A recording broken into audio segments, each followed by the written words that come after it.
Yung tahong guys pag linuto guys oh. Ang una yung puwit guys oh. Tahongin guys oh. Pakulo siya. Ano, umuuna pala yung ano, yung puwit ng tahong pag ano, pag niluluto mo ayun oh. Tumutuwad pala yun guys oh. Hanggang pakulo siya oh. Tumutuwad yung ano, tahong. Paano siya oh. Patuwad pag ano pala, niluluto. Okay guys, oh, tumutuwad. Tumutuwad oh. Tumutuwad pala yung ano, mahirap pala ang tahong na to.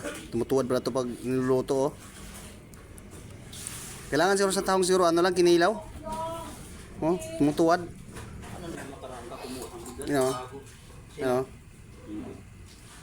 Tumutuwad oh. Sabi ko kumuha na pala eh. Ayun oh, kumukulo na oh. Oh, siyempre. Wala nga yung si JR. Sadya din eh. You know, kumukulo na. Nawala yung iswad. Punta dito. Yan, kumukulo na oh. Nawala yung ano.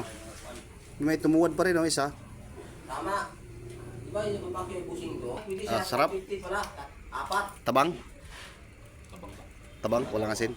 Dalaga natin. Lagyan natin ng gulay. Tayo. Hindi ba tayo sa pre? Luto na ito pre oh. Suso ko lang kayo. Kaso.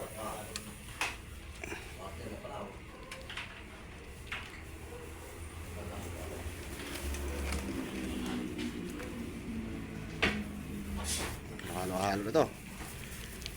Kaso parang aapoy yata to. Ay, sarap pala. Last dos na tapos naman yan. Saan? Ito. Last dos na. Nako. Tapos mag-inom? Oo, yung babae niya. Yung babae dito dati, di ba? No, punong-puno na. Set dito kasi ba? Ano na to, may kanin yung usap rin. Sigalo sa bagong taon. Buti lang tulog ko eh. Bagay. Sa Kami kamalang. nga magkakain, ako nang kakakain ito. Nauwi. Tapos ka pasado.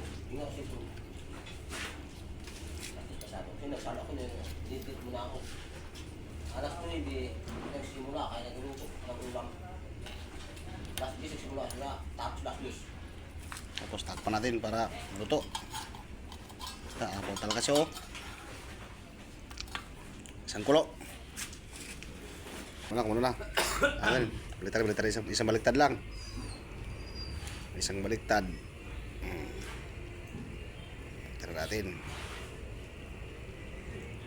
May sabaw na may tahong, pero ito lang ang gulay namin. Yan. Half cook lang yan. Para tikman natin. Mananam. Kulang sa kunti. Mananam tanin.